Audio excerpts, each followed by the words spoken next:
Martinelli, ante el Ryan Indogue, Martinelli por dentro, el recorte, centra, pasado para Havertz, Agbadou, el remate, Calafiori, gol, gol, gol, gol, gol, gol, gol, gol, gol, del Arsenal, gol de Calafiori, llega Calafiori, que entró al descanso el italiano, 29 de la segunda parte, Wolverhampton 0, Arsenal 1. Lewis-Skelly roja, a la calle Lewis-Skelly, la roja para el joven Lewis-Skelly, gol de Calafiori, gol de Calafiori,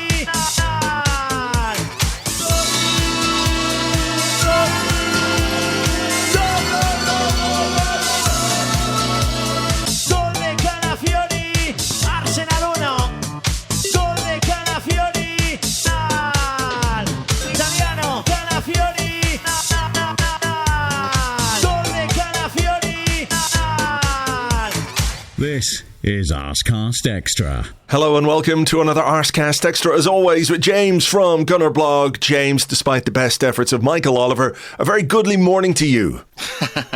What a relief, right? Yeah, thank God for that. I mean, crazy day, but a brilliant result in the circumstances. We got there in the end. I had to calm down. I calmed down by watching Nosferatu last night. Is that the film that you abandoned seeing in the cinema? Yeah. So, seeing as I've already paid for it, I figured I'd just kind of download it, and watched it again. Then it sort of struck me, the whole Dracula thing, Dracula, Nosferatu. Yeah. Everyone goes on about the blood-sucking and the vampire-y stuff he gets. But basically, he's just kind of a stalker, isn't he? He's like a creepy stalker guy. He sees another guy's wife, says, well, I'll have me a bit of that, and then unleashes a sort of psychological war on him and her until he, gets what he wants. It's not good behavior, James. No. Are we still talking about Nosferatu, or are we still talking about Michael Oliver? I can't decide where we're at. Psychological warfare. Bad behavior. Yeah, I mean, it's applicable to both, I think. It is Being applicable. A creepy dude. Any referee really could fall into that description. So I think this is going to be an interesting game to analyse, because our experiences of it are a bit different. In that obviously you've seen it and you've watched it, but you weren't watching it in real time, or obviously keeping up with what was going on, but not watching it in real time because you were watching a different game. You were there to scout some young unknown Swedish striker playing against Southampton, I believe. Yes, a guy called Alexander Isak. Any good? Yeah, it could be something there. All right. Could be something there.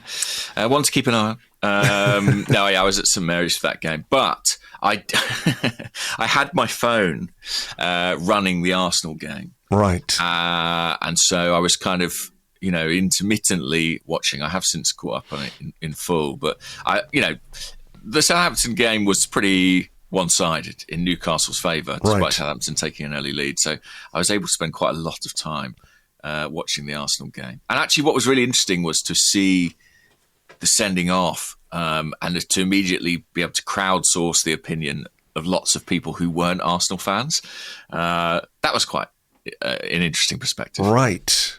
Well, I mean, we might as well just sort of get straight into that, because that is the main talking point from this game, and the incident in the game that I think people will be most interested in listening to and hearing us discuss. So what was, in the initial moments after that decision was made, what was the crowdsourced reaction from those around you of a neutral persuasion, I guess? Yeah, well, first I should tell you about my own reaction, which is that obviously as I was glancing down at a stream intermittently, I think I saw a free kick given, and then I looked back and the Arsenal players were heavily protesting something. Right. And I couldn't immediately, in my mind, sort of join those dots, because there was so little logical reason for anybody to have been sent off in that scenario. I almost found myself thinking, I wonder if one of the Arsenal players just punched somebody. Do you know what I mean? Or like headbutted someone, because I couldn't quite figure it out.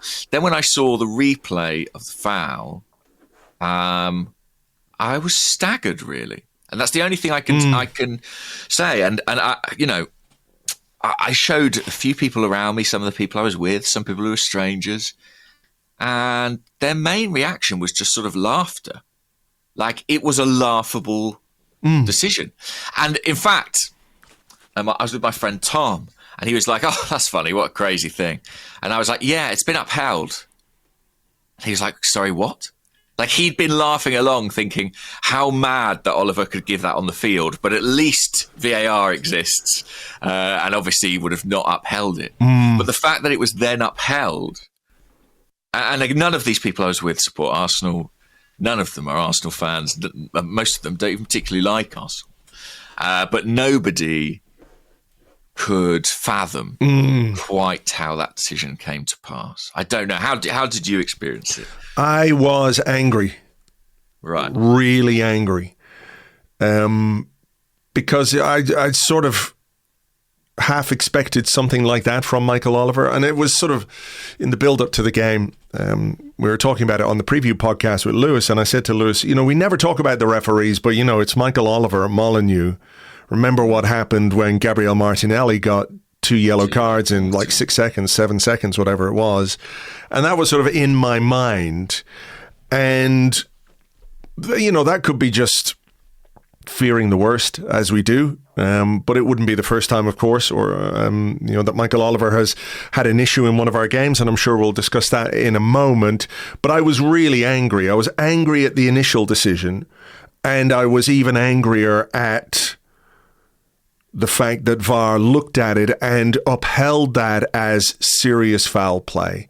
Because one of my big bugbears is the fact that PGMOL and Michael Oliver and Howard Webb and all of these referees and all of these guys on VAR have turned a blind eye to actual serious foul play time and time and time again.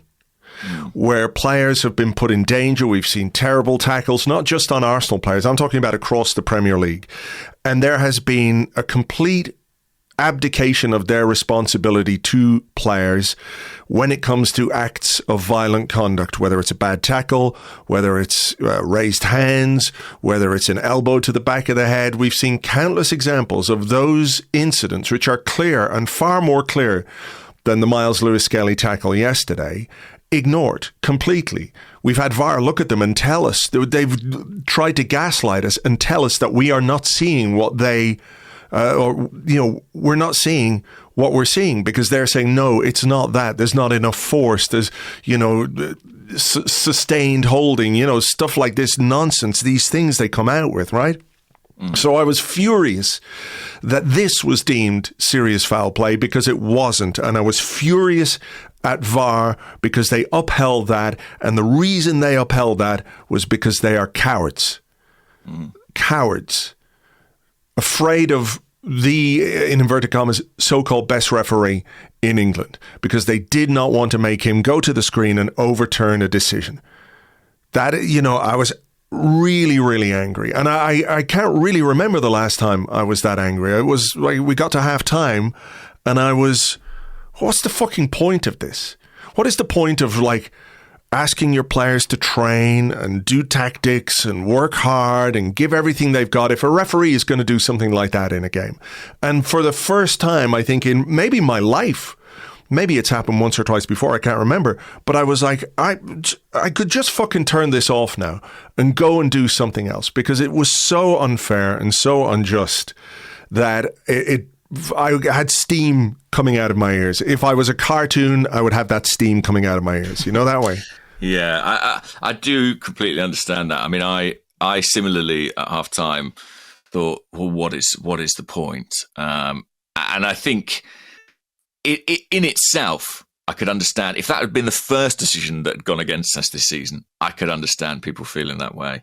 I think the way the season has panned out, it's even more kind of relatable, isn't it? Because it's just felt like there've been.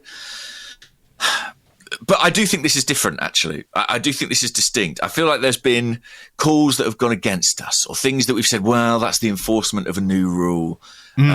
Things that have divided public opinion that we've been on the wrong side of. Whereas this is pretty unique in that the reaction to it, as far as I have seen, has been totally unanimous. Like, I've not seen anybody make the case for why this was a red card. I've seen a few. There was a bit on, the game was on here on Premier Sports yesterday. So 3 p.m. kickoff, we get those. We get one of those a week in Ireland, and our game was on. It was Premier Sports. It was Damien Delaney, former Crystal Palace defender, talking about how that was, oh yeah, definitely a red card. So I had to turn the TV off before I put my fucking foot through it. And I saw a clip last night of Steve Nicol on ESPN. Of course, he's still bitter about Anfield 1989, and he made the case, tried to make the case anyway, that this was a justifiable red card. But of course, he's a fucking moron. But apart from that, I think you're right. The reaction has been completely unanimous. You get some idiots out there going, "Oh, here's a screenshot. Look, you can see his studs are into the shin or the thigh," which is bollocks. Watch the incident in real time. Watch it and tell me that is serious foul play. It absolutely is not. It is 100% a yellow card. It is a cynical foul. It is a yellow card. I would not argue. I wouldn't even try and argue. I'd sort of, fair play, good yellow card there for Lewis-Skelly. Yeah, it's a pretty smart, cynical foul for an exactly. 18-year-old to make. Exactly. It's a good foul, actually. Like, it's a necessary foul. Wolves are breaking, and he does the right thing. I think as his manager, you would pat him on the back for that and say, that's good, mature play from a teenager. And it is a yellow card every single day of every week of every season. I mean, there's nothing. Yeah, that's why the players react on the pitch in the way that they do, because they've played this game their whole lives and they know that that's a yellow card. And I suspect the Wolves players know that too. Oh, absolutely, yeah. There's even a few shots of their reactions, certainly some raised eyebrows among the Wolves players. But yeah, it's very. I almost think you have to separate the referee and the VAR. Like, they're both grossly incompetent on the day, but I don't know. I genuinely don't know which to be more annoyed at. Like, they both make such a bad job of it.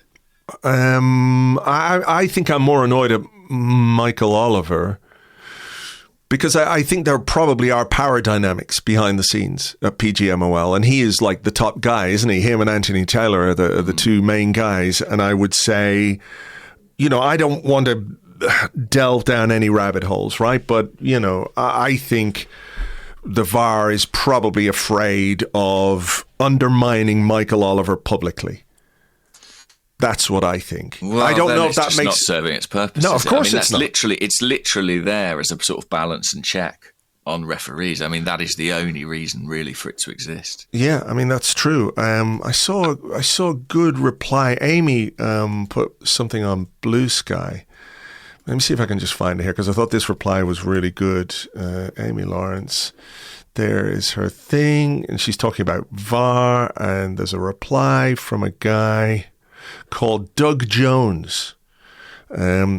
He's nedmerrillswims.bsky.social. He says, the problem is that PGMOL applies VAR as a validation tool, not as a tool to reduce errors. They found a way to amplify their own bias and poor decisions instead of instilling consistency and trust. Webb needs to go. Wouldn't argue with any of that, because ultimately what VAR should do yesterday is overturn that decision, is to say that is not serious foul play. We've seen that foul made time and time and time again, and it is a yellow card in every single game that you see. It's compounded as well for me, and I know we're jumping ahead a little bit here, but it's compounded for me by the fact that João Gomes, in the second half, his foul on Jurriën Timber is, to me, basically a straight red. Yeah. If Myles Lewis-Skelly, if what he did is serious foul play, how on earth is what João Gomes did any less than that. And yet it's a second yellow card. The VAR has not, in that situation, said to Michael Oliver, hey, you know what? We set a really low threshold for serious foul play in the first half. And this guy has crossed it by a fucking 100 miles. And yet they don't do anything about it. Because that would just reinforce what a terrible decision that was in the first place. The Lewis-Skelly red card. Yeah, I think that's probably exactly why he's not shown that red card. It's kind of crisis management within the space of 90 minutes. Thank God he was already on a booking and so was dismissed anyway. But that's a far worse tackle. I mean, Michael Oliver, I think lots of fans will have sort of made their minds up about him at this point in time as a referee. And you mentioned some of the history that exists around him, you know, the Martinelli incident at the same ground at Molineux. Trossard this season, Kovacic last season. You know, there have been red cards that he's given Arsenal players that I sort of think were fair enough as well. You know, I'm not here to say every single decision he's given against us is wrong, but there have been some pretty unusual ones. And if you want to go down the rabbit hole, do you know what I mean? There's enough about him and work he's done and where he's from and who he supports that you can certainly find evidence to sort of support your conclusions. I don't know. Where do you sit on that? I mean, if this was a one-off thing, you would go, okay, that's just a really terrible decision by a referee. Yeah. But when they happen with that kind of frequency, you know, I can't ignore what's happening. I'm not saying oh God, I don't know. It's just so difficult, isn't it? But like, was anybody in any way surprised yesterday that happened? I don't think anybody was. I mean, shocked by the decision, shocked by, you know, how wrong it was, but surprised by the fact it happened by that referee? I don't think so. I know I wasn't. So that then does leave you scratching around looking for other answers. It's either, at best, it's rampant unconscious bias, which at this point, you know, feels like an excuse, or there's something else going on. Like you say, you know, we've got a cup final or cup semi-final next week against the team that Michael Oliver supports. Doesn't really do much to dampen those suspicions down for me. You know, I just don't see any rationale for such an experienced referee, and whatever else you will say about him, he is a very, very experienced referee. I just can't get my head around how he saw that as serious foul play and how the VAR saw that as serious foul play without some joined up thinking between all of them. It's another example of how poor the refereeing and the refereeing standards have become. I think that's more sort of. That's more how I see it. I couldn't blame anybody if they've sort of joined the dots and felt like, you know, this is kind of a personal thing or a deliberate thing. I could understand entirely how people might reach that conclusion, and I wouldn't tell them that they're wrong. I sort of sit more on the side of, and maybe it's because I sort of have to believe this really. Otherwise, as you say, what is the point? Yeah, what's the fucking point? But I sit more on the side of unconscious bias. Like I think every individual and every referee has unconscious bias. But that is why you place balances and checks on them. That to me is why you've got a couple of guys in a video booth with the power to correct them. And so actually I think referees are always going to be human beings, and some of them are always going to be wankers, basically. And that is absolutely always going to remain the case. They can be better at their job, but they're always going to have their biases. If you have VAR, it surely exists to offset those. So should VAR... Well, get in the bin, I think. Get in the bin, or should it be independent from PGMOL? Yeah, that's also possible. I mean, I say get in the bin, and I sort of say that in a sort of offhanded way. I do absolutely loathe it. Like, I never wanted it. I've never thought it's been well implemented in the Premier League.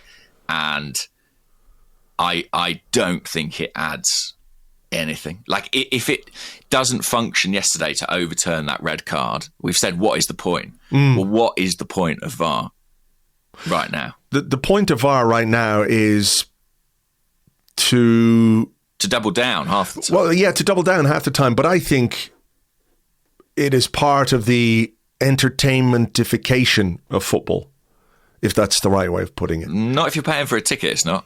No, I agree, because there's I know nothing... they're not there. Nobody cares about those people. Yeah. No, but I completely agree with you, and I've experienced it, and lots of people listening to this will have experienced what VAR is like when you're in the ground. It's terrible. Yeah. Just this season, I think they've decided to put up like a little graphic to tell you what's going on, but you still have no idea. You don't get any replays in real time, and you're sitting there waiting, and you've got no real idea what's happening. Whereas I think... they're going to make. They made announcements, didn't they? In the Carabao. Yeah, so but I mean, we're protecting our mate. Yeah. He got this one wrong, and we found a way to make it look right. But my serious point is, right, that they don't give a fuck about the 60,000 people in the stadium. They don't care about the Premier League, and PGMOL don't care about the people who pay for their tickets in any way. When it comes to this, what they care about are the worldwide audiences. They care about TV. They care about broadcasters. They care about websites. They care about online spaces, because what they do resonates for hours, days, weeks, and it becomes... sort of the conversation, and it goes on and on and on and on, and people are talking about it, and they're talking about it, and to them, that's a good thing. It's a good thing that they're talking about the Premier League. It's a good thing that, hey, it doesn't matter if, this decision was completely wrong. We can, and our partners can, wrangle countless tens, hundreds of thousands of pounds worth of content out of this. That's what VAR is for.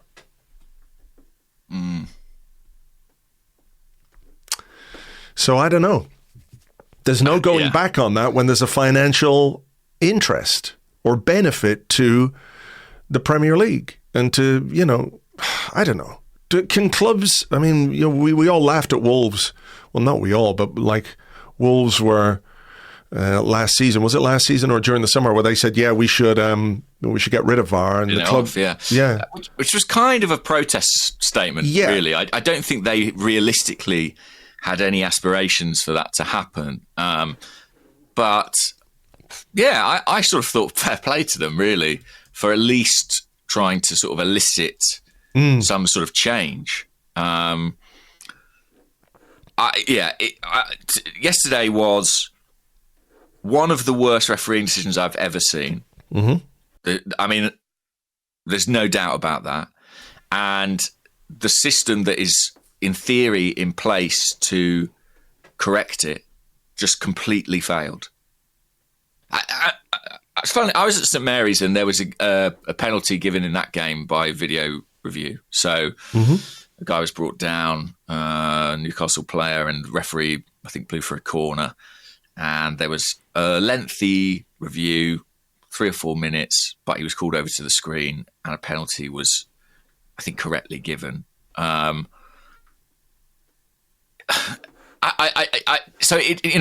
accept, for the people who say it works sometimes. Yeah, okay, it works sometimes. I'm just staggered at the degree to which it failed yesterday. It is enough to make anybody a conspiracy theorist, and it's enough to make, and actually, like, maybe conspiracy theorist isn't fair, because there's a lot of sort of negative connotations around that, particularly in today's society. It's enough to, you're not paranoid if they're really after you. And I do think that this Arsenal team, this manager, this club, I think I said it after the Brighton game, that I felt like the referee that day kind of had it in for us a bit. And I do feel like that often increasingly in games, that it is slightly sort of tilted and skewed. And those biases that I mentioned, that I maintain for the most part are unconscious. They are there. I'm pretty convinced about that at this point in time. Yeah. Mikel Arteta. I'm absolutely fuming, but I leave it with you because it's that obvious that I don't think my words are going to help. So I think he was in the fortunate position after the game that his team won. Yeah, right? I mean, very different reaction if they don't, I'm sure. Yeah, and understandably so. So I think, if there is a benefit to this, and there is, I'm not saying there is, but it's the fact that we won, and I've got to say, I think he played that perfectly. Yeah, no, I agree. I agree. I don't think... I genuinely believe part of the reason we're here is the Newcastle reaction. Yeah, I was going to ask you about that because I did see some questions about it, and the link between decisions going against Arsenal and his outburst towards referees and escaping censure for the disgracia comments and all that. I also think there is something to that. Like, I think when you attack an organization, justifiably or otherwise, I think that organization has it within its power to mobilize against you. That sounds very sinister, the way I'm saying it, but you know what I mean? It's like... Well, consciously or unconsciously. Consciously or unconsciously, Do PGMOL like Mikel Arteta? No, clearly not. I don't think so. I don't think so. So there we go. And that is a factor. We have to accept these are people making these decisions. These people have feelings. David Coote, was captured on camera saying what he did about Jurgen Klopp. All of these referees hold opinions. Do we really believe that they are these kind of monk-like people on a higher plane who are able to put all that to one side when the first whistle blows? I don't believe that. No, I don't believe that either. And I think what we've seen is that Michael Oliver is well and truly incapable of that. And actually, I think he embraces it. I think he takes the opportunity when he can, when it comes to Arsenal. I don't think that's unconscious. I don't think yesterday was just unconscious bias. I don't think you send an 18-year-old off for a trip without giving that some thought, without that being in your mind somehow before the game. If something happens here, I can do them. Genuinely. Yeah. I mean, I don't know. Yeah, I guess we'll never know. No. But I understand why you say that. And yeah, it's problematic, and I don't know. Like I say, I think Mikel Arteta nailed it yesterday. I think with all respect to Mikel, I think if they don't win that game, I don't think he would be able to contain himself. I actually think it might have had a kind of negative spiraling effect almost, where it becomes this kind of, where it blows up and whatever negativity exists towards him increases. So thank goodness, as I said at the very top, that we did get the result, and it's a fantastic result, and it puts us in a really strong position regarding this topic, because we don't have to. Mikel doesn't have to go into bat to quite the same degree. Sure. But equally, just because we won, it doesn't mean it should just be brushed aside. No, I mean, he talked... Yeah, sorry for interrupting you there. I mean, he talked afterwards about... he was asked about an appeal, and he was talking about the Bruno Fernandes incident. You remember when he got sent off against Spurs? He slipped, and he sent off, and it was serious foul play, and that red card was rescinded pretty quickly afterwards. I mean, I'm fascinated with this. Do you think they will rescind it? No. I'm not sure they will either. I don't think there's a fucking snowball's chance in hell that they will rescind that, because it would mean admitting that the referee got it really wrong, VAR got it really wrong, their processes are once again exposed. I think Arsenal are going to have to appeal. Arsenal need to appeal either way. You know, they need to have something on the fucking desk on Howard Webb's desk first thing Monday morning. It needs to be a proper appeal. They need to, I'm sure they will, as they do with other appeals, is they'll show like countless other tackles similar to that. They could cite the tackle on Timber as well as being just a yell. You know, I think they have to go in strong with an appeal, because there's no way that the PGMOL are going to rescind this. Well, thankfully, Michael Oliver provided us proof in the same game that those tackles are a yellow card when he failed to send the Wolves bloke. Well, yeah, there's another level of his incompetence, you know? But, yeah, I think it's so interesting because it's about, at this stage, it's a PR game, isn't it? And it's about the PGMOL basically have to weigh, what's worse PR for us? Turning it over and rescinding it and admitting we were wrong? Or, letting it go to appeal, and that's an independent panel, isn't it? Yeah, exactly. Yeah, it does feel like it's all just about reputation management, essentially. No, I agree, but I think Arsenal have to appeal. I mean, the red card on its own is unjust, you know, to levels that we all understand and we've just spoken about for half an hour, right? So it's completely and utterly unjust that Lewis-Skelly should be sent off, play, misses a half of football. We have to play with 10 men for a half of football again, and we'll come to our reaction to it now in a minute, because I think that is another really important and positive aspect of yesterday. But for him to be banned for 3 more games on top of that is just unacceptable. Completely and utterly unacceptable. And I think Arsenal need to appeal in the strongest possible terms. Don't wait for them to maybe come to their senses. That's not going to happen. Appeal in the strongest possible terms with all the evidence that makes it just impossible for that appeal to be overturned. And fuck them. And let's get Lewis-Skelly back, because he did not deserve that yesterday. Yeah, that was another dimension to it, really. You know, you've got an 18-year-old player who's just broken into the first team, is enjoying a fantastic run.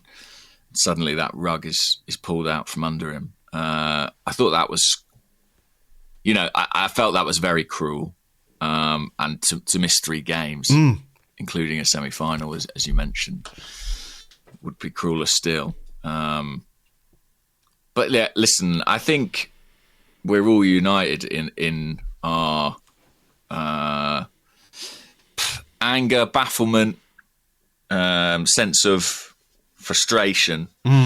But as you say, there is also a lot of positivity to be taken from the game and the situation. Yeah. And I think Arsenal deserve massive credit for winning in those circumstances. And I have to confess, you asked me what my reaction to the red card was. And part of those thoughts at half-time around what is the point is, I'm not sure this is winnable from this position. With a group this tired and with so few options and everything else we faced over the past few months, it felt to me in some ways like a nail in a coffin. Yeah. If not the final nail, then one of them. And for Arsenal to overcome that and win is a huge testament to the group of players and the manager. I completely agree with that. You know, we've made our jokes about having a lot of left backs on the bench, but yesterday it was kind of handy. So, let's talk about that. We'll go from halftime because, first half there were a couple of missed chances. Kai Havertz had a header wide and he headed one at the goalkeeper, or the goalkeeper saved it, however you want to look at it. But I think we were definitely the more dangerous team. And yeah, part of my anger at halftime as well was like, well, fuck. We haven't really done that well with 10 men before. We've had this discussion. I know you've certainly expressed some opinions about how we play with 10 men and have played with 10 men in the past. So I was thinking, okay, there's an obvious change. I thought it would be Calafiori for Nwaneri.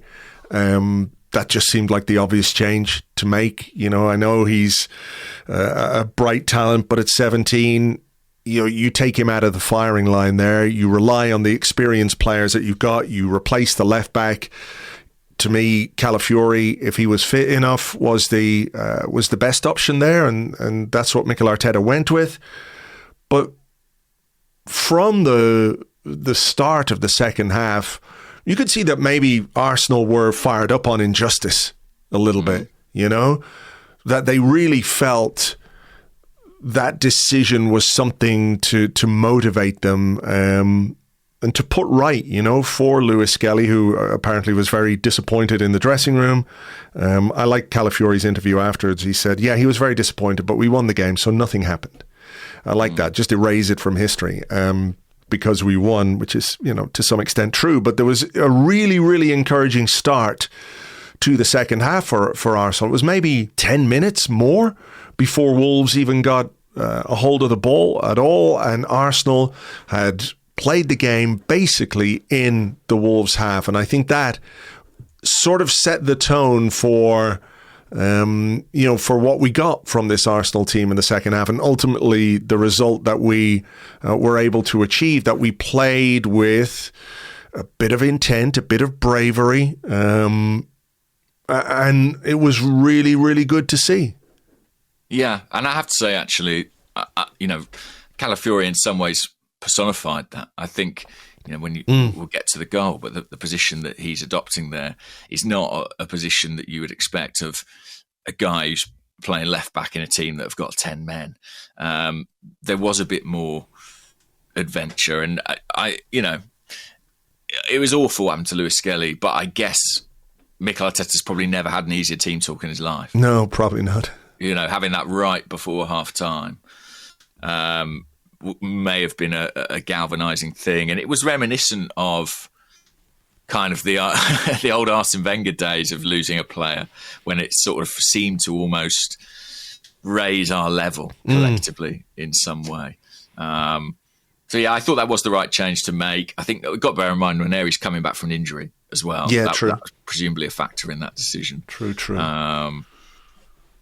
But yeah, very, very, like I say, very proud of the way Arsenal handled that. Yeah. A few points, small points I'll make. João Gomez, just at the start of the second half, kicked the ball away. I don't know if you saw that. Already on a yellow card, of course, but delaying the restart, no longer a thing for the referee, who sent Leandro Trossard off at the Etihad. That didn't really make my blood any less boiling, I have to say. I know we like an in-swinging corner, but when we don't have a natural left-footed corner taker on the pitch and we send Leandro Trossard out there to take them, can we just let him take them with his strong foot rather than the sort of poor left-footed efforts he took? I know he can do it, but it's difficult. It's a difficult skill. I like Leandro Trossard, but he's no Santi Cazorla, and I think we wasted a couple of moments there, and I think that might be something that we need to rethink a little bit if we're in that situation again. Yeah, I mean, that's, by the way, we've got to this point, we've not mentioned Arsenal were without Martin Odegaard. Yes. That's another piece of adversity that they were up against. They must have lost him very late in the day. I think Mikel Arteta confirmed that effectively with illness. We had two goalkeepers on the bench. And so, you know, yes, that was an issue from a set piece situation. I think Declan Rice is so good from the other side that part of me is like, yeah, just get him out there. Sacco, I'll just let him do it. Yeah, like his delivery is excellent, and when he's delivered from the right, not corners but free kicks, they've been really threatening as well, without swingers from that side. So yeah, I would be angling for Rice to get on more set pieces. So there were a few moments. There was a Havertz header that went just over, and he had three headers in the game, really, didn't he? Two in the first half, and I've got to say, I don't think he did a great deal wrong with them. Like, I think he did pretty well with most of those situations. Like, even the one that's saved in the first half. What have I been asking players to do in those situations? Head the ball down. He does manage to do that on target. Yeah. So I think I watched Match of the Day, and they were saying, like, it's not his day today, Kai Havertz. And I was like, oh, here we go, striker narrative all over again. But when I watched those chances, I didn't think he did much wrong. What did you think? Well, maybe the second one, I think, is, there is a bit of the goal to aim for, but it is, he's moving at speed. He has to time his run to stay onside. It's a great ball in from Trossard. Heads it down, heads it on target. I mean, that just as easily goes between the keeper's legs and nobody talks about, where the ball went or like in. Half a yard to the side of the keeper's foot. And exactly. It was like, wow, striker's goal. Yeah, exactly. The second one, by the way, the one in the second half, if you look at it on the replay, Timber actually flicks the ball before Havertz heads it. So I wonder if, without the flick from Timber, it would have hit the back of the net. I'm choosing to believe today because these boys really put in a big shift and a big effort, and I believe that would have gone in without that Timber flick. It wasn't too far over as it was, Yeah. The other end, there was a Raya save from Cunha, and maybe a lucky escape. Not quite sure, but from the resulting corner, there was a chance for Cunha, which he put back across goal as one of those where the keeper is sort of standing there hoping it goes the far side of the post, I thought that was it. Yeah, me too. Me too. That felt like that was a heart-in-mouth moment, that one. A big moment in the game. But we survived, and my God, we deserve a bit of luck. Yeah. So 70 minutes, then they get their second yellow card, which is a red card, obviously. It should have been a straight red card, as we've said, but it was a second yellow. It doesn't matter. They are down to 10 men. The Wolves manager went absolutely fucking crazy on the sideline. The player looked slightly bereft, but, I don't really care about them. And then we have... that must have been a huge boost, right? Did you see? Have you seen the reaction of William Saliba to the? No, I've not seen. Right. So let me just get it up here again. It is unbelievable, the reaction, because he celebrates Timber getting his ankle crunched like it's a goal. Now I know he's celebrating the red card, so I'm watching it here. There's the ball from Cunha. Saliba wins the header. Poor touch from Gomez. Gonk straight in on thing. Referee, Saliba's appealing. He's going, come on, ref, come on, ref. Ref takes out the red card. Saliba, before the ref has even taken out the red card, is in the air, jumping, giving it, yes, like that. And I think that, obviously it's a pivotal moment in the game. I think it not tipped the scales to our advantage, but it leveled the playing field, right? So you could see immediately that the Wolves players were like, oh, fuck. We've fucked it here. We had 11. We could have worn them down in the last 10, 15 minutes, but we fucked it. And the Arsenal players are like, yes, come on. Gabriel's giving it, come on, everyone. Saliba genuinely celebrating like mad.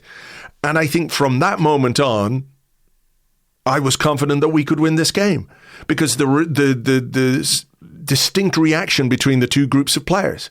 Arsenal were invigorated by that. Wolves absolutely deflated. Yeah. Well, 10 Arsenal players are better than 10 Wolves players, basically.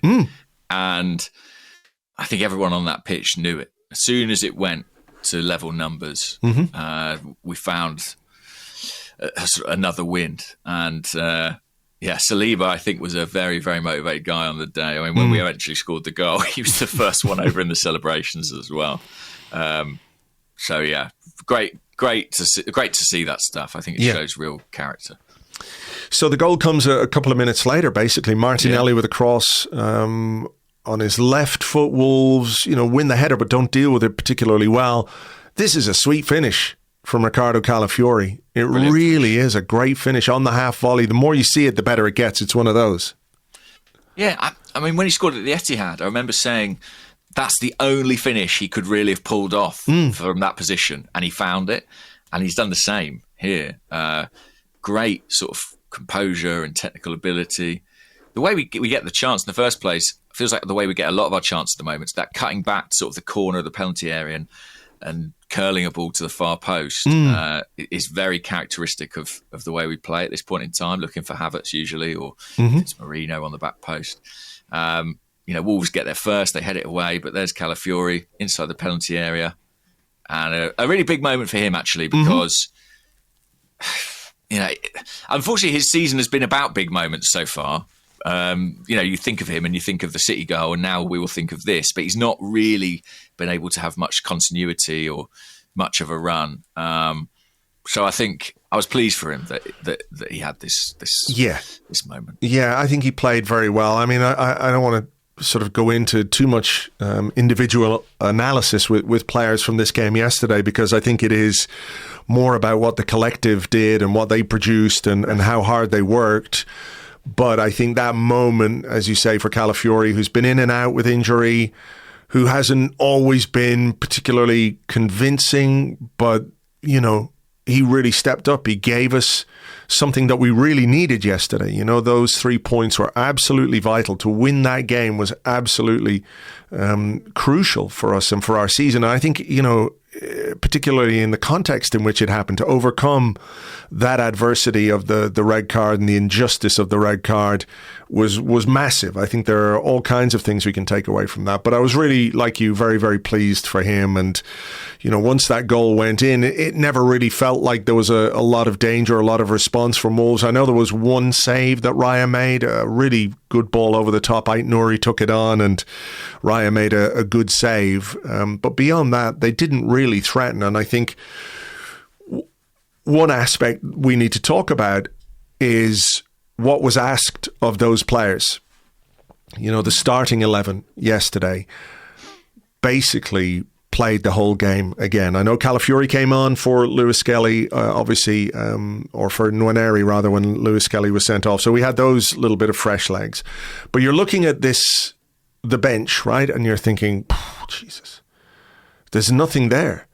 There is nothing to give us anything. Didn't feel like a Jorginho game to me, I have to say. It definitely wasn't a Raheem Sterling game. With all due respect to Nathan Butler-Oyedeji, this is not the context in which you put in a young striker, right? So those players on the pitch really, really, really had to dig deep to produce that result and to see that result out. Arteta spoke before about, I'm sure you've seen the interaction at his pre-game press conference, right? Of course, yeah. Where he was asked about he doesn't think a signing is essential, and he had a little bit of a reaction to that with the reporter in question. But he said the team has coped, or the team has to cope, or something like that. And yesterday, James, that team coped. That team really coped with difficult circumstances to win all 3 points. And my takeaway after this game was I looked at Kai Havertz in the last couple of minutes, and he was absolutely out on his feet, shattered, right? And sometimes you think about, well, we need another player, another striker, we can give him a breather. But it goes beyond that. It goes, far more to what a fresh player coming off the bench, another striker coming off the bench, what could that guy give you in the last 15, 20 minutes in terms of the overall team performance? And I saw those guys, every single one of them, give everything they've got to get a result for Arsenal yesterday in really trying circumstances because of the incompetence of the referee, and that's being kind to him. And I thought afterwards, help them now. Help them. Get them some fucking help, because they need it. There is only so far you can push these guys physically. I know that the schedule has been crazy in January, but they're playing their hearts out. And I know that we all have issues and things we like and don't like and everything else. But man, they're really, really trying their hardest, and they need some help. And it's important that the club get them that help in the transfer market during this window. Yeah, couldn't agree more. I mean, what have we got? About a week to go. It's 2 games in the space of that time, 2 important games as well. Final Champions League game and Manchester City at home, which is a massive match, really. I'd love to think, am I not crazy, naive to think maybe we could do something before that game? But I heartily agree. And Mikel Arteta made himself very, very plain, didn't he? Yeah. In his press conference about how much he thinks something is needed. Over to the club now. Yeah, I mean, look, well, I don't want to have the discussion with you about who it is and how much we should pay and where they should come from and all that, because, who knows? It's impossible to get to the bottom of that. You just find yourself going around in circles. But if people at the top of the club have been looking and thinking, should we, shouldn't we? Well, those guys are asking you. They're asking you for help with the way that they're playing. Havertz could barely stand up at the end. I'm slightly worried that he's picked up a bit of a knock, actually, because he was down on the ground for quite a while, was sort of up on his feet towards the end, but looked absolutely shattered and exhausted. I mean, since last Wednesday, he's done 90 minutes 3 times and 120 minutes. And you can debate till the cows come home whether you think he's good enough, whether he gives enough to, output to the team or whatever it is. The one thing you can't fucking debate in my mind is how hard this guy works for the team. Yeah. The running he does, yesterday in the absence of Martin Odegaard, he was the guy who led the press. He was closing down the goalkeeper time and time and time again. He's running around up there. He is the first line of defense at times for this team, and he's absolutely knackered. And we don't have anybody else. It's not good enough. It's not good enough. And to be fair, we are blessed in that respect that we have a squad where we might debate their merits or their talents or their efficacy or all those things, but I don't think by and large we find ourselves questioning their attitude or application in any way. No. You go through that team that played yesterday, and the level of on-field commitment is extremely high. And I agree, they need help at this point in time. They look like they need some support, and let's hope it arrives. Let's hope it arrives. There is just about a week to go in the transfer window. February 3rd it closes, so there's a few extra days over the weekend to get something done. But they need to do it, and they need to help these guys, because we can go places. We can go places with these guys and additions. It's so blindingly obvious to me. That's part of what makes it so frustrating. But all in all, James, a really positive result and reaction from Arsenal, from the players, from the manager, from the staff, from the fans who were there yesterday. Just brilliant, I think. And, we can be as frustrated as we like about, the injustice of the red card, and we can be angry about that, or however you feel about it this morning. But I hope everybody is feeling good about what Arsenal did and the way Arsenal reacted. Yeah, and, we sort of start with a question, which is, what is the point? And I think Arsenal answered that in their own way. Yeah. The point is to succeed in spite of the odds, and even when the deck feels a bit stacked against you, and enjoy those moments, and very pleased, delighted for the players that they were able to do that. All right. Anything else you want to discuss before we go into part 2? Not really. I just would reiterate, I think it was a really important win. I think anything but a win, and with Liverpool looking so comfortable at home, I think the table would not be a pretty sight this morning. No. And, I think the mood would be utterly different. So I think it was vital. And just really, I think it's right up there in terms of results this season for me in the circumstances. Agree. All right, let's take a little break here. We'll come back with your questions and more in part 2 right after this.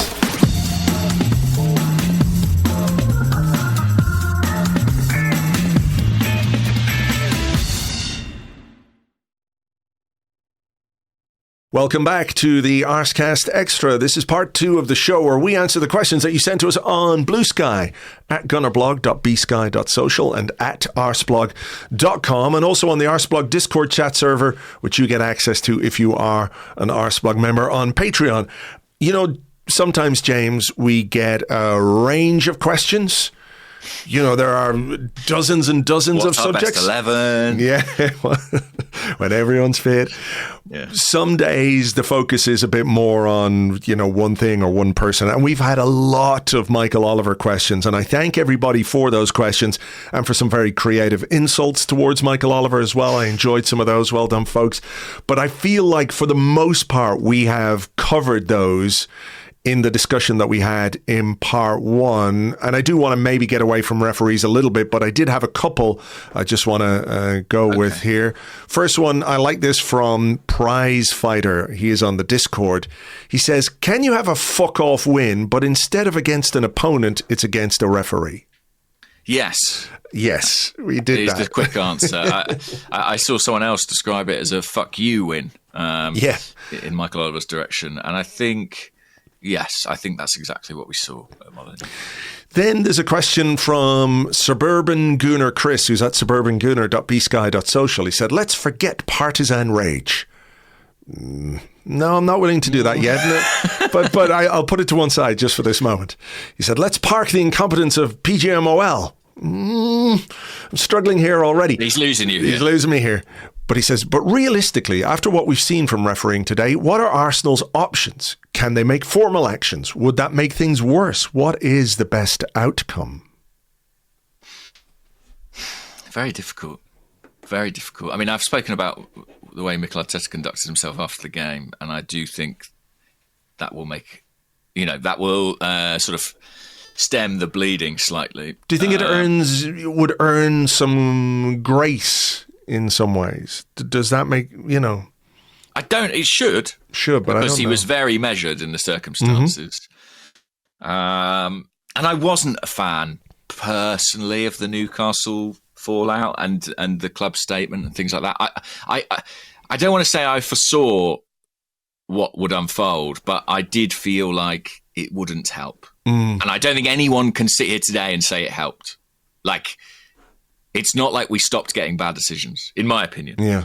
But what can the club do? They can just lobby for change, can't they, as one of the partners within the Premier League, and a reform of the refereeing system. That really is the straightforward answer, isn't it? And use their political weight within the Premier League to try and instigate some sort of review. Yeah. Yeah, I don't know. I mean, I don't think any kind of formal action, let's say like Wolves did with VAR, is going to be anything other than counterproductive. As much as I think they could be entirely justified in saying something, I don't think it would be helpful in that sense. I suppose, the only thing we can really... I say this, and now I feel like an idiot, because... it's sort of like, well, you can only control what you control. Don't give the referees the opportunity to do what they want to do or do what they feel like doing at times. I just feel like that gives the referees a pass, kind of, in a way, particularly for the Lewis-Skelly one, where you say, well, don't give the referees a chance to send you off. Well, he didn't. He just made a foul. Like lots of players make fouls and they don't get sent off for it, These are split-second decisions. So I don't know. I think... as much as possible, trying to take the moral high ground is probably the best way of doing it. It helps, of course, when you win. I think Arteta has been pretty clear, since that Newcastle game, where I think if he could turn the clock back, he probably wouldn't go off the way he did. I think he's been pretty clear about when it comes to referees, the conversation is not about Arsenal, it's about everybody. And I think that's maybe the way to approach it, is that everybody in the Premier League, players, fans, managers, wants the highest standards of refereeing, and everybody should work together to make that happen. Is that happening? Is the willingness there on the part of PGMOL to address issues that clubs have, that the Premier League clubs come to them with? I'm not sure. I don't think so. I've got a lot of concerns about how Howard Webb, a guy who famously liked to be the center of attention, is now presiding over an organization where week after week, his employees, his charges are becoming the center of attention all the time. I don't think that's a coincidence at all. But I do think if there is a response from Arsenal, it should be about how everybody in the Premier League wants the best referees and wants the best standard of refereeing, because it's the best thing for the game. for everyone. And that's, I think, how I would approach it if I was, if I were Arsenal, but I'm not. But there you go. Yeah, and I think in order to sort of achieve that, they have to... It's not like they can, knock on everyone's door on Monday morning and demand a review of the refereeing system, because unfortunately that will be perceived as sour grapes. Whether Arsenal are right about the Lewis-Skelly sending off or not, that's how that would land. They have to find the opportune moment and the right time to propose some way of improving things. Yeah. I mean, I've said on here many times what I think needs to happen. I think we've got a league with the best players in the world, and it's absurd that we don't recruit the best referees in the world. There's so much money in the Premier League. You could make it a very attractive destination for the best officials from across the globe, who would also, by virtue of the fact they're coming from abroad and a variety of different places, arrive without a lot of those unconscious biases that maybe British referees have or hold or have developed in recent years. That would be a sort of natural reset on it, and I think would be a revolutionary change. I'm not saying that foreign referees are perfect and they don't have their own agendas and biases, but I just think you're hiring the best of the best of the best rather than some blokes who live in the Northwest. Yeah. And then, of course, if they still want their content, they can fucking Squid Game Michael Oliver and the fucking rest of them and stream it on Netflix. Well, that would be good, actually. If you're talking about trying to get more entertainment into the game, I would watch that. In fact, I'd happily referee that. You can be on VAR if you like. Oh, look, my unconscious... Someone's just chopped Michael Oliver's leg off. Play on. Yeah. Good clean challenge. Yeah. He got the ball. I know there's no ball and he used an X, but he got the ball. I just thought this was interesting as well from Matt, who said, do you think the constant media comparisons to a Mourinho team or the new Stoke play into how we are refereed? No. Okay. No. I don't think so. Because I don't remember Stoke ever being like harshly routinely refereed. punished, or Mourinho's teams being routinely punished. I mean, I think, what's clear to me is that I don't think we're a dirty team. For example, Newcastle are a very, very physical team who get away with a lot. And it is because there is this perception Another that one they are... yesterday, by the way. Oh, yeah, I didn't see what happened. I think there was just another very heavy Bruno challenge that went unpunished, effectively. Bruno and Joe Linton just fucking grabbed a Southampton player, put him in a sack and drowned him in the river behind the stadium. Brazilian mafia style, exactly. And the referee just played on. I think the perception of them as a physical team allows them to get away with a bit more. We're not really a physical team. I don't think we're a dirty team by any means. But somehow we have got the most red cards. Well, I think what we are is quite a cynical team. And I wouldn't argue with that. I don't have an issue with that. And I want, and not to provide a rationale or a logic for Myles sending off yesterday, because there isn't one. But I wonder if that's the perception of us, a cynical team. And when he made that very cynical foul, did that trigger some sort of emotional, irrational response in the referee, because that is a perception that exists around us? I don't know. I think it's an interesting question from Matt. You make a good point. It's not like Mourinho teams had a player sent off every week, and Stoke seem to be allowed to get away with everything, which is probably not the case for us at this point in time. But I do think there is I asked the question, do PGMOL like Mikel Arteta, or do they like Arsenal? And I think the answer feels like a no. And I think I've spoken about this before. I think generally sort of to that curious individual, the neutral that we sometimes refer to, I think the perception around Arsenal is quite negative at the moment. And I do think it probably influences decisions. And I don't know how you change that. One of the things I've suggested previously is win. When you win, if you win titles and trophies... I thought you meant the dog. Yeah, we need to use the dog. Just bring the dog. Oh, look, he's about Everyone likes dogs. Even referees like dogs. No, I mean win trophies. I know. It becomes, part of your intelligent game management.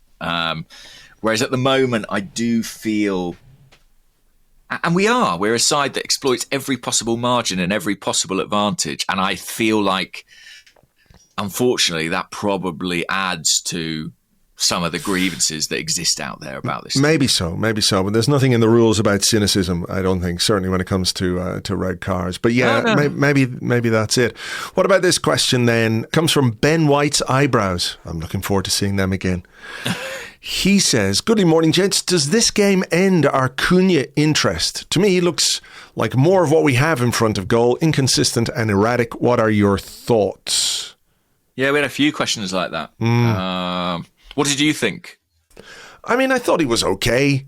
Yeah. I thought he was okay. I'm glad it didn't happen, but I was wondering if when it was 11 versus 10, is he the kind of guy who can step up and really, take hold of a game? And look, he had that shot, didn't he, that Raya saved. He had the other shot that went the other side of the post. So we're talking about 2 or 3 inches, being the difference between Cunha being the guy we need. Wow, look, he's the guy who won the game for Wolves. And like a guy who's just like, I tell you what stood out for me was in the first half, there was a moment when Wolves broke down their left-hand side. And I think it was Hwang who was ahead of him. And he played a really poor pass behind him. Right. And then berated Hwang for I don't know what. It was a really bad pass from Cunha. And I saw that and went, nah, Arteta's not going to want that. That's not who he wants in his team. That kind of attitude is not what he has put together in this team. Is he a good player? I think he is a good player. He is a good player. He scored some brilliant goals this season as well. But that moment, more than anything else, stood out for me in yesterday's game. I hear you. And interesting coming off the back of Arteta talking the day before about forwards and looking at, their attitude on days where they don't score. When they go 6 or 7 games without a goal, what are they like in an interview? What are they like with their teammates? I think he's big on what people, the energy they transmit. That's a real Arteta phrase. Yeah. I think we've always got to be careful judging players when they play against us. I mean, for a start, if one of those chances goes in the back of the net, probably we're all saying buy him this morning. Yeah. But also, I think like we did this with Gyökeres a bit, where it's like, well, he came up against Saliba and Gabriel and he didn't exactly boss them. And I'm like, yeah, but there aren't any other Salibas and Gabriel in the league. Like, they're the best. Yes. They're the best ones, right? Mm-hmm. And listen, some players will give them the run around and, wow, that's very impressive if they do. But I don't think we should come down too hard on players who struggle against Saliba and Gabriel. They won't come up against players like that very often. That's true. That is true. But Cunha, I'm not sure. I totally take the point on the attitude. There is a small part of me that thinks, is that sort of like maverick, individualist moodiness something that actually we could do with a little bit? I mean, Alexis was a grumpy man on a football pitch. He was a better player, don't get me wrong. Sure. But, Thierry Henry, arguably the best player in our history, was a miserable bastard at times. if you didn't want to be Jose Antonio Reyes misplacing a pass as Thierry Henry, let me tell you. That is true. So I don't know. I can't really draw too many conclusions. My main thing with Cunha is the price. I just think, the mooted price is about £70 million. That's a massive amount of money for that player, I think. I agree, yeah. Listen, and if it's an emergency and you've got to do something and that's what's on the table, but I would be surprised if that's what Arsenal end up doing. I just think that's a big, big overpay. And I know sometimes that's the way with January, but yeah. And also I'm not quite sure where he plays in our system. I'm sort of like, I think he probably plays as like a false 9. It's probably his best chance, but he also likes playing off the left, but we're quite well stocked on the left. Yeah. Don't know. I wouldn't rule it out, because I think we're into that last week where Arsenal are probably having to look at every option pretty seriously at this point in time. Yeah. You know, I don't think they're in a position to dismiss anything out of hand. And I am intrigued, really intrigued. I'd be lying if I said I knew. I've got some inklings, but I'd be lying if I said I knew exactly what Arsenal would do. But if you had to ask me to put a bet, I'd say I think they will do something. I think that the situation is sort of urgent enough, and Mikel Arteta's messaging to the people above and around him, I think, will be urgent enough that something will get done. And I think Arsenal will sign a forward. As well as potentially this Nypan chap. Well, here's a question. I had a question on that, so why don't we get in there from Dom Bartolo. He says, good morning, gents. I know the majority of questions will relate to how much of a cunt Michael Oliver is and the inept PGMOL. Dom, you have it fucking 100% right there. So I thought I'd ask something else. In your opinion, what could... How do we pronounce this guy's name? Sverre Nypan. Sverre Nypan. What could he offer Arsenal in the run-in this season if we actually manage to buy him? And you did a piece in The Athletic about Arsenal working on a deal to sign this 18-year-old midfielder from Rosenborg. There is... I don't know if the waters have been muddied a little bit by the fact that he has spent some time in Manchester. He was at the Man City-Chelsea game yesterday, apparently, and there's some chat about them being interested. But what's your understanding of the situation? Yeah, well, I've read the reports about Manchester City trying to sign him in this window. I don't know that they are, personally. I think there are other clubs. He's been on a bit of a grand tour, to be honest. It's a bit like... Odegaard, yeah. I mean, this is a really prized talent coming out of Norway. A bit older than Odegaard when he left, but he's been playing first-team football with Rosenborg. A lot of clubs in Europe and the Premier League want him. Arsenal have been on the case for a long time and have viewed for a long time this January as the time to do it. I think they are really well positioned on it. They just need to basically hurry up and take action. And I think the next, where are we now? So I think the next 48 hours could be pretty big in terms of his decision and what he decides to do. In terms of what he offers us now, I don't know, truthfully. Like an 18-year-old coming from the Norwegian League, there's surely going to be some sort of acclimatisation. You know, I know we've had young players come in and impress before. The plan is for him to come into the first team squad. We're not talking about someone coming in and going out on loan or playing with the 21s.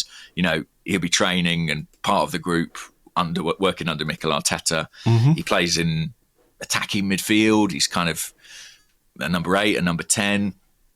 I suppose, you know, if Ethan Nwaneri is needed on the flanks at the moment, which I think he is, then he becomes a backup to Martin Odegaard, or someone who can play from left 8 as well. I think in the long term, he's one of those players who they think could maybe be a left-sided number 8. So he's a different profile of midfielder. He brings depth. I don't think you can possibly look at it and say, oh, he's going to be a game changer and he'll be the difference for Arsenal this season. But you have to also, as much as we have our urgent concerns about the attack and, you know, the first team, we also have to continue bringing in signings that are for the long-term benefit of the club. And this is a player Arsenal feel could be a future star, is a good investment, could have significant worth in future, could be a first-team player in 2 or 3 years' time. And that work can't stop, right? No. Especially with, you know, if I know we've had a brilliant couple of players come out of the academy in Myles Lewis-Skelly and Ethan Nwaneri, but who's the next one? You know, a lot of us, people talking about Max Dowman. Well, he's 15 years old.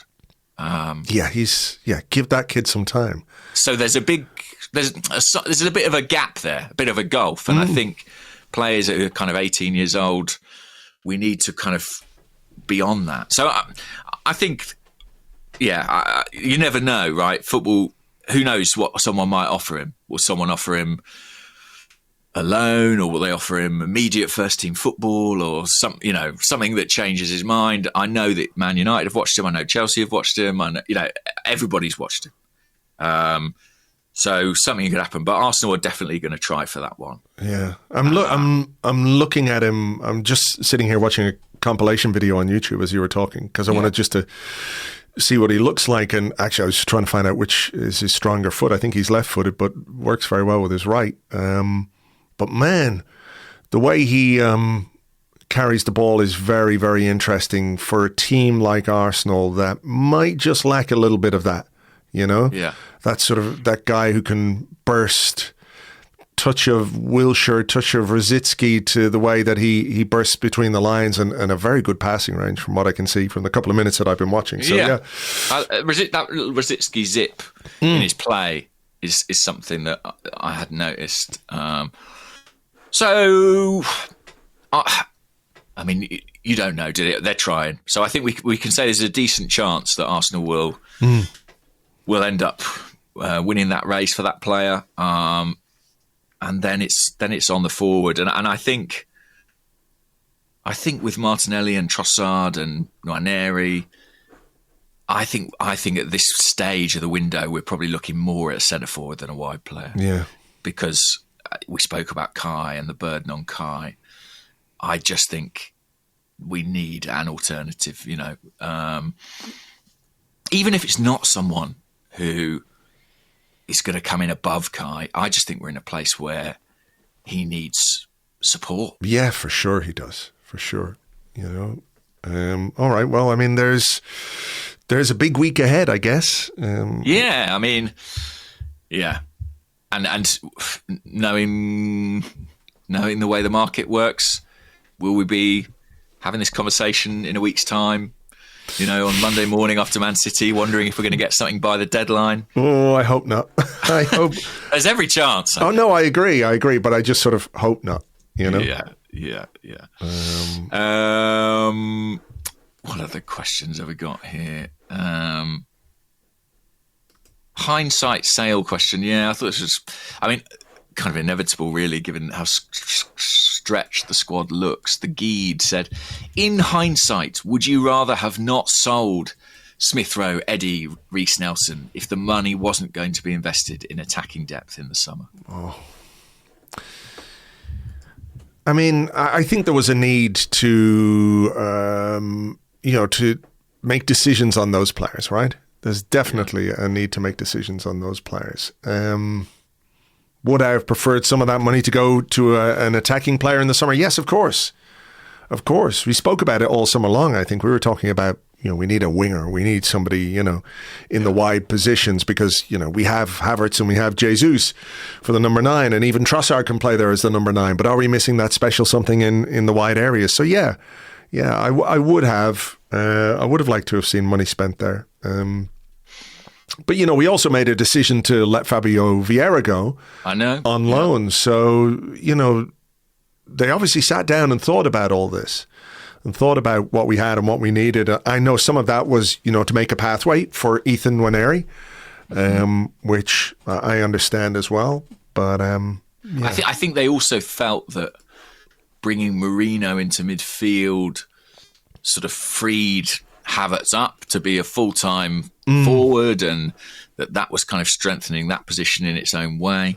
Yeah, that makes sense. I mean, the question is basically, did Arsenal end the summer transfer window with a strong enough attack? The answer is no. The answer is no. Yeah.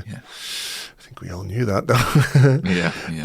What about this? We had a couple of questions like this, all from the Discord. Shatner's Bassoon says, despite the ridiculousness of that decision, do you think this is exactly the type of win we need to galvanise us for the rest of the season? Matt Taylor, is this the galvanising result that could kick us on into a much-needed run? And Scott is saying, could this be the catalyst to our season? Everyone versus us siege mentality. It could be. I not to bring the mood down, but I still think the Premier League is a tall task. I still think we are outsiders, really, for that. Yes, this is exactly the sort of catalytic incident that can really light a fire under a team and, maybe see them put a run together. Whether that will be enough to win a Premier League title this season with Liverpool as far ahead as they are, I just don't know. I mean, I feel like we've had few of those moments already this season. Yeah. Like, I feel like the Rice red card was one of those. The Trossard red card was one of those. The Saliba red card, to some extent or another, was one of those. So I feel like we've sort of had a few of those moments. But, you know, and I think you could see that the reaction in the second half yesterday was, to some extent, informed by a sense of injustice from Arsenal. Like, the message, as you said, Arteta's message would have been very simple at the break. This is going to be difficult, but, you know, give it everything you've got, and we've got enough quality to go and win this game. We're helped, of course, by the red card, but I think the attitude of the players from the first whistle in the second half was really commendable. So I feel like they're already using this stuff to an extent. Yeah, I think so. And yeah, it's a big period, this. You know, we've got obviously Girona. I mean, mathematically, we're sort of all but through, aren't we? So I kind of feel like you've got to take the opportunity to give some of these players a break, because coming up then you've got City at home and then Newcastle away in the Carabao. Yeah. And domestically, that could be our season, those two games. So it's a big week. What about this one from TJASZ? Jazz. .bsky.social. He says, Tierney has seen bright in his limited cameos on the left wing. He offers something a little different with his left-footed deliveries from that side. Given the dearth of other options, would you want to see more of him there? Maybe even a start at Girona? And there was another one on the Discord. I definitely had it. Yes, it's from MLS Birdcamp Lover 6969420. He says, is Wednesday against Girona effectively a game without consequence for us? Our last chance to see Kieran Tierney start for Arsenal. Cheers, and fuck Michael Oliver. It might be. I mean, I don't know. I wonder if they'll...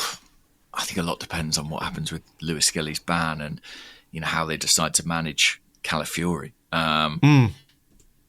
I think Tierney, at the moment, it's leaning towards him being here until the end of the season. I think, you know, ultimately he's probably going to be making a significant salary sacrifice in joining Celtic in the summer, which I think is the likeliest outcome. Whether he's prepared to sort of sacrifice the final 6 months of his Arsenal contract to do that now, I don't know. Or whether Arsenal let him, because there is talk of Zinchenko now attracting interest from Atletico Madrid, it seems. From an Arsenal perspective, and I think Dortmund are still interested in Zinchenko as well. I don't think anything's close on that front, but there is interest in him, and he, I think, is open to going. From an Arsenal perspective, it's like, well, do you pay off Kieran Tierney or allow Kieran Tierney to go 6 months early for a nominal fee, or do you bring in 20 million euros potentially that could be invested into Nypan or a forward? And I think, given that Arteta doesn't seem particularly inclined to use Zinchenko at the moment, it's kind of a no-brainer, right? Yeah, I was going to ask you what you think of that. The decision that Kieran Tierney has made to go back to Celtic, which, you know, I think we can all understand on an emotional level, right? Because he's a Celtic fan. He grew up there. He's got, that club in his heart, the way Arsenal will be in our hearts. But at the same time, he's only 27. I think, with all due respect to the Scottish Premier League, he could play at a higher level. He could play for another Premier League club. He could play abroad. He could earn himself probably more money in doing that, and still perhaps have time for a last hurrah at Celtic. But he seems to have made the decision to go back there at this point. I have to say, I thought I like it, you know, from the perspective that we talk a lot about what money does to the game and how money impacts players, the decisions they make, that primarily they're driven by finances, by what you can earn in what is, you know, admittedly a really short career. So there's no, not being critical, you know, make hay while the sun shines and all that. But I think obviously he has made an emotional decision rather than a financial decision to go back to Celtic, and I really kind of like it. Yeah, I mean, let's be clear. He's not going to be poor. No. But I you know. Yeah. It's hard when there might be more money on the table elsewhere. You know, I'm sure many of our listeners have been in that position where you're offered, you know, one job that's near a home and near a family, but another job that, you know, involves being away. It's got a higher salary. And how do you weigh all those things? I think Celtic is... we also have to be aware Celtic is a massive club. Yeah. I know the SPL is not even what it was. And even in its heyday, it wasn't a particularly strong league. But I'm looking at the Champions League table right now, and Celtic are bang in the middle, having won 3 of 7 games. They're above Man City and, you know, PSG and Red Bull Leipzig and a bunch of others. So he's probably going to be playing Champions League football. You know, he can say with some confidence at Celtic. And actually, for a lot of players, that is the aspiration. So if he can be around his family, which is really important to him, I think, in a city that he loves, playing for a team that he's loved since he was a boy, and playing in the Champions League and in the new format, probably playing against some pretty high caliber opponents every single year, guaranteed. You know, you're going to get some plum draws there. He could have some pretty famous nights. Yeah, for sure. So I'm happy for him. I think it's great. And I've got to say, there are very few footballers that could sign a pre-contract to leave a club and that I'd have absolutely no concerns about keeping them around for the next 6 months, and their professionalism and their commitment. And I think in Kieran Tierney's case, I've got no real worries whatsoever. My only worry actually is for him. Do you know what I mean? Like, I just don't want him to get an injury that causes him an issue. Yeah. Which unfortunately is always a risk.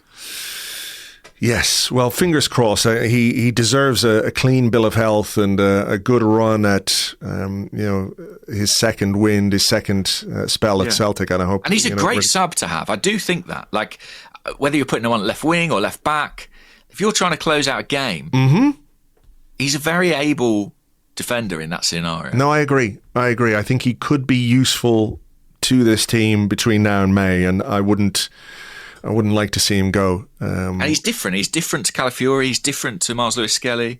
You know, Zinchenko, Lewis-Skelly and Calafiori are more of a type, I would say. Yes. And we don't, famous last words, we don't need 3 of those.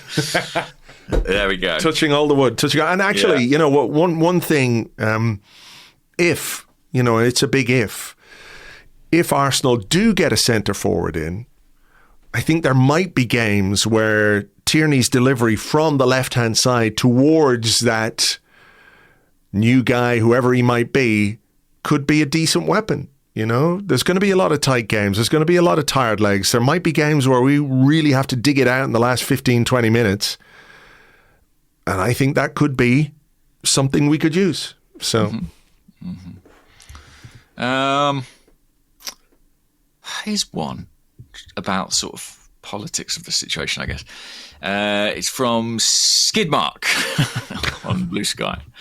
And they say, I'm in awe of what Mikel has been able to do with this team when you take into account the abysmal refereeing decisions, so many injuries and the lack of depth. If the board don't support him in respects to signings, how do we keep him? And then he adds, is this why Edu jumped ship? Well, I don't know that about Edu. I mean, I don't think it's just a case of saying if the board don't support him, because I think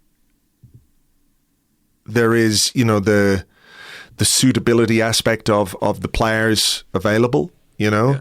Like the board might say, we'll give you this much money for that guy, and he might say, well, I don't want that guy. That guy doesn't fit. That guy doesn't work. I don't like his character, whatever it might be. So I don't think it's quite as simple as that. But I think, you know, now people are looking above Arteta, aren't they?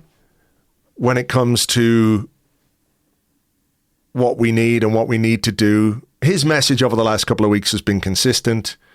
Yeah, I'd seen some fans sort of, you know, I wrote a piece about kind of the the dilemma that Arsenal face about if they go big now or if they wait till the summer. And there were a couple of comments that were kind of like, this is on Mikel. He doesn't want to buy. He's too stubborn. And I was like, I don't know how you've reached that conclusion. Like, he could not be more clear that he wants additions. Yeah. And frankly, as a manager, they always do.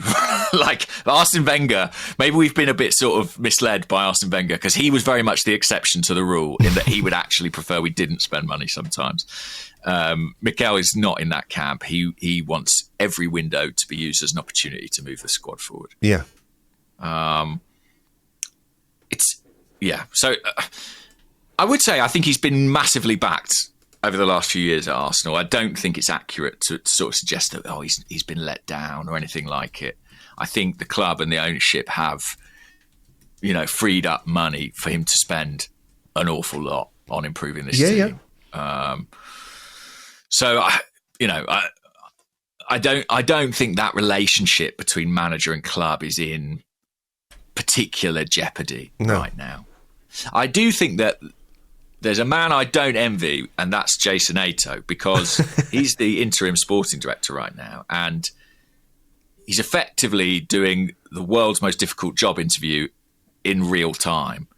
And it's the job of the sporting director to balance the desires of the manager and the urgency of the current situation with the long-term plan and the viability of the kind of squad building strategy. So he is actually the guy who sort of needs to weigh that argument and make that case at the same time knowing that in all likelihood Mikel Arteta is probably going to have quite a big say on whether or not he gets the job. So it's quite a compromised position from which to kind of make a strategic call. So good luck to him. Yeah, good luck to him. He's got a big week ahead. I mean, they all do, but I think now it really is about, can we back the manager and the players with the kind of resources that they need? And this is not like a frippery. It's not like, well, I want my cake and I want the icing on the cake and I want the cherry on top of the icing on the cake and I want, I don't know, what do you put on top of the cherry on top of the icing on top of the cake? Is there anything I don't know? Glitter, exactly. Edible glitter. Hundreds and thousands. Gold whatever. leaf. Exactly. This is not like, oh, I've got loads, so I just want something else that's new and shiny to keep me amused for a little bit. This is a necessity. This is a big, big need for the potential success and development of this team overall. So I really, really hope they can find a way of doing it. And just as a sort of caveat to that, I don't think the finances are straightforward. Whatever people on the exterior of the club may analyse or say or think, everything I hear suggests that releasing, a big chunk of money in this January is not straightforward. So I actually do empathise with the sort of decision the club have to make and the way it will impact. Like whatever they do in the next 7 or 8 days will impact plans for the summer. There's no doubt about that. So it's not like they can just go and sign whatever striker they want and there won't be repercussions. So it's a critical moment, I think, in the kind of squad building strategy, because there is a very real, very urgent, pressing need.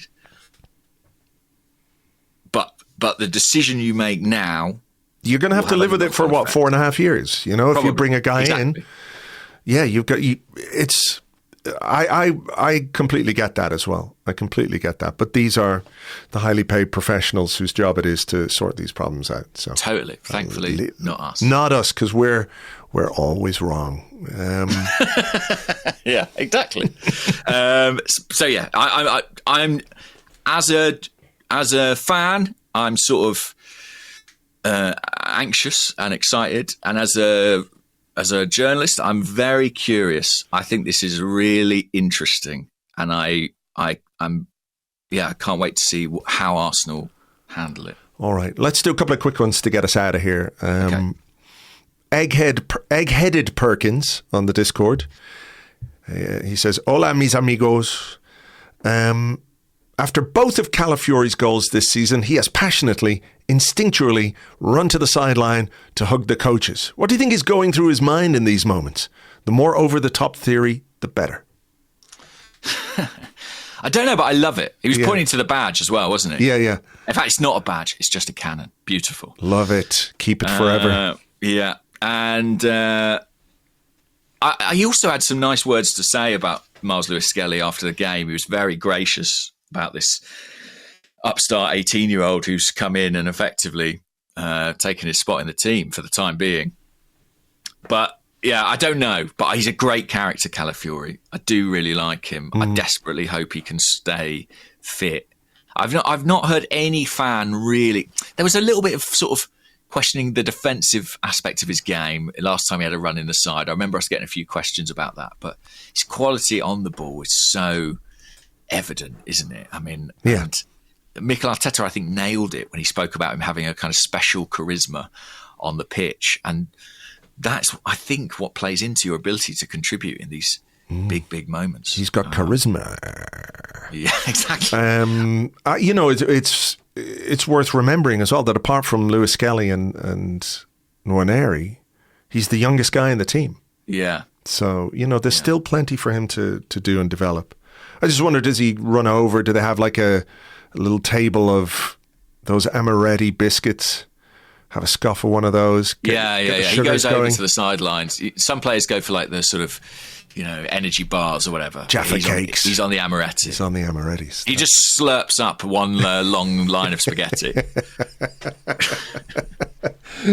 Oh, I'm just picturing a Lady and the Tramp moment. I'm just trying to figure out who's at the other end. Who's at the other end. But anyway, I'll leave that. I guess Italian international and substitute Jorginho. Well, leave that to the imagination of the listeners. They can have some fun with that one. Final one from Mickey Schaefer. He says, my nephew is named Oliver Michael, partly in my honour, my name being Michael, obviously. Is it wrong of me to request my sister that she changes her son's name at the age of 7 to literally anything else? Yes, I think so. Because there's always the risk, like, remember when certainly when I was at school, like sometimes they'd read the register out like surname first or something. Do you know what I mean? Or like if you were working for ESPN and they'd go, McNicholas, Mangan. Yeah, exactly.